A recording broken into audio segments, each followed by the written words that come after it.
پاکستانی جا رہا تھا, ٹرین میں سفر کر رہا تھا ایک چائنیز کے ساتھ.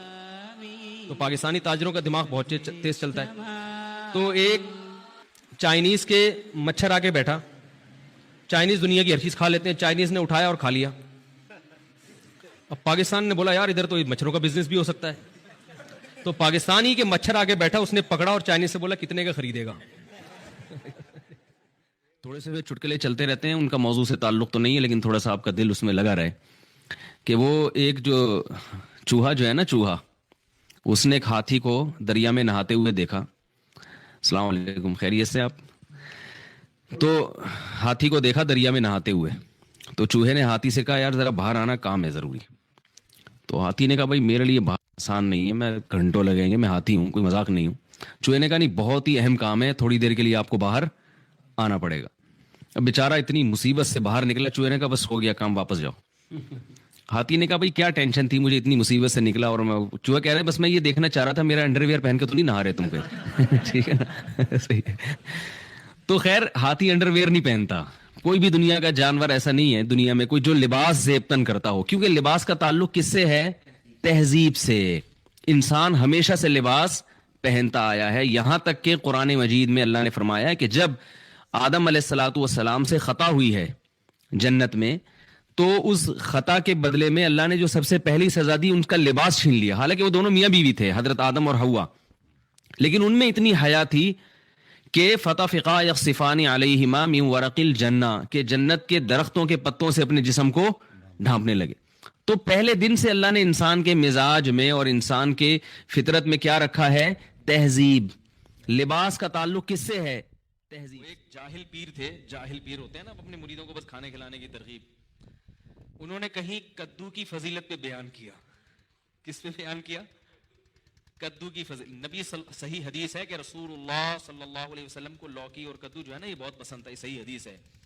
حضرت انس بن مالک رضی اللہ تعالیٰ عنہ فرماتے ہیں کہ جب ایک صحابی نے حضرت انس بن مالک کو دیکھا کہ وہ سالن پکا ہوا ہے, اس میں جہاں جہاں کدو ہے نا, تو حضرت انس بن مالک وہ کدو تلاش کر کر کے کھا رہے ہیں. تو کسی نے پوچھا کہ ایسا کیوں؟ فرمایا میں نے نبی صلی اللہ علیہ وسلم کو ایسے ہی دیکھا. آپ کو لوکی پسند تھی, صحت کے لیے بھی بڑی زبردست چیز ہے, لیکن یہ ایک تو ایک طبعی چیز ہے نا, کوئی ضروری نہیں کہ ہر آدمی کو پسند ہو, یہ تو طبعی چیز ہے. تو آپ وہ مولانا جو جاہل پیر تھے نا, انہوں نے اپنے مریدوں کو حدیث سنائی کہ کدو نبی نے کھایا, نبی کی سنت. جب کھانے کا ٹائم آیا نا, تو وہ جو مرید تھا اس نے کہا کہ حضرت میں آپ کے لیے کدو شریف پکا کے لے آؤں.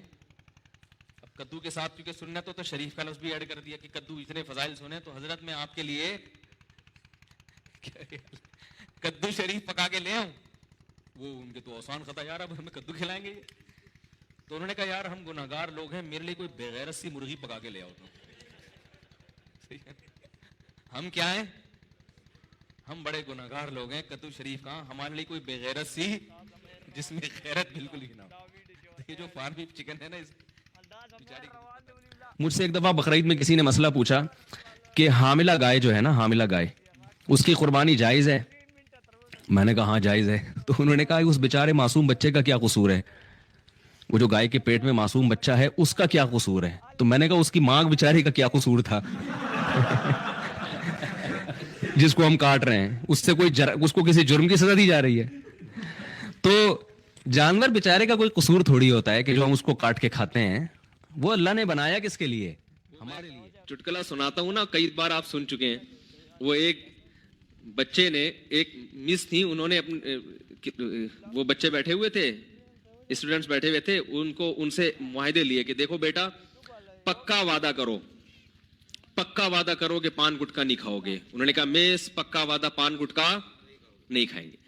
بیٹا پکا وعدہ کرو چوری نہیں کریں گے. میس کبھی بھی چوری نہیں کریں گے. ہر چیز پہ وعدہ کر رہے تھے, سارے معاہدے کروا لیے, ملک کی خدمت کریں گے, یہ کریں گے, وہ کریں گے, ایمانداری سے جہاں بھی جائیں گے ایماندار. آخر میں کہا کہ بچوں پکا وعدہ کرو لڑکیوں کا پیچھا نہیں کریں گے. بچوں نے کہا پکا وعدہ لڑکیوں کا پیچھا نہیں کریں گے. اب بچوں جو ہے نا اندر وعدہ تو کر لیا. اب مس نے کہا اچھا پکا وعدہ کرو ملک پر جب جان دینے کی باری آئی تو جان دیں گے. انہوں نے کہا دے دیں گے, ایسی زندگی کا کرنا بھی کیا ہے ہم نے جب جان دینے کی باری آئے گی تو کیا کریں گے؟ جان دے دیں گے. زندگی کو بچا کے کرنا بھی کیا ہے. میں تو ایک جگہ حیران ہو گیا, ہم کہیں جنگل میں گئے تفریح کے لیے, تو مجھے تھوڑا سا شوق ہے مختلف لوگوں کا انٹرویو لینے کا, ان کا کلچر کیا ہے. تو میں نے دیکھا کہ اب ہمارے کیمپ کے قریب 2 ذرا ایجڈ سی خواتین تھیں, تو میں نے کہا چلو ان سے تھوڑا سا انٹرویو لوں, یہ خیمے میں کیا پکا رہی ہیں. ہم وہاں قریب گئے تو وہ کچھ مچھلی ڈال کے اور کچھ پکا رہی تھی, تو وہ تھائی زبان میں ایک ترجمہ کرنے والے میرے ساتھ موجود تھے, تو وہ انہوں نے بتایا کہ یہ مفتی صاحب ہیں, ہمارے عالم ہیں, یہ آئے ہیں, یہ آپ سے انٹرویو لینا چاہتے ہیں. میں نے ان سے پوچھا آپ کیسے رہتے ہیں, کیا کھاتے ہیں, تو گپ شپ ہوئی. تو پھر جب انہوں نے تعارف کروایا نا کہ ہمارے عالم ہیں یا مذہبی رہنما ہیں, تو پھر وہ کہنے لگیں خواتین کہ آپ, وہ تھیں تو بدھسٹ تھیں, تو انہوں نے کہا آپ ہمارے لیے گاڈ سے دعا کریں کہ اللہ ہمیں اولاد دے دے. تو میں نے کہا یہ دونوں لیڈیز کے اولاد, یعنی شاید ہمیں سے مراد ہو, ان کے میاں کہیں اور رہتے ہوں گے, دونوں کی اولاد نہیں ہوئی. تو میں نے کہا کہ وہ کیا مطلب آپ دونوں کے, یعنی شوہر کہاں ہیں؟ تو پتہ چلا کہ یہ ان کا شوہر ہے اور یہ کیا ہے. تو مجھے تو, میں نے ان کو, ویسے وہ اردو سمجھتے بھی نہیں تھے, میں نے تھوڑا مزاق کیا, میں نے کہا اسی وجہ سے تو اولاد ہو نہیں رہی. بھائی اولاد کے لیے ایک کا عورت ہونا تو دوسرے کا مرد ہونا, یہ تو دونوں فرشتے بھی کنفیوز ہو رہے ہیں کہ یار یہ کیا مسئلہ ہوا کیا ہے. ٹھیک ہے کہ بھائی ان کو اولاد اللہ کی طرف سے دے کیسے ہم. تو ایسے عجیب عجیب فیشن ان لوگوں کے کہ مرد نظر نہیں آتا اور عورت نظر نہیں آتی. تو اسلام نے حکم دیا کہ مرد ہو تو حلیہ کیسا ہونا چاہیے, یہ نیچر ہے بھائی, مرد بن کے رہے اور عورت بن کے رہے. وہ ایک آدمی کسی کے یہاں رشتہ, بیان ختم ہو گیا, جو جانا چاہیں جا سکتے ہیں. ایک آدمی کسی کے گھر میں رشتہ لینے کے لیے گیا, تو وہ لڑکی کے ابا نے نا, جو لڑکا آیا تھا رشتہ لینے کے لیے, اس کے سامنے چائے اور بسکٹ رکھ دیے. اب وہ لڑکا وہ ڈبو کے کھا رہا ہے نا, تو لڑکی کے والد نے بولا کیا ہے اس کو تو تمیز نہیں ہے کھانے کی, انکار کر دیا رشتے کا. اب لڑکے کو بڑی شرمندگی, بہت افسوس ہوا یار یہ کیا ہو گیا, اور پتہ بھی تھا کہ کیوں انکار کیا. تو باہر نکل کے لڑکی کے ابا سے کہتے ہیں رشتے کا آپ نے انکار کر دیا, افسوس تو بہت ہوا, مگر ڈبو کے کھانے کا اپنا ہی مزہ ہے. ڈبو کے کھانے کا اپنا ہی مزہ ہے, تو وہ تھوڑی چھوڑیں گے ہم.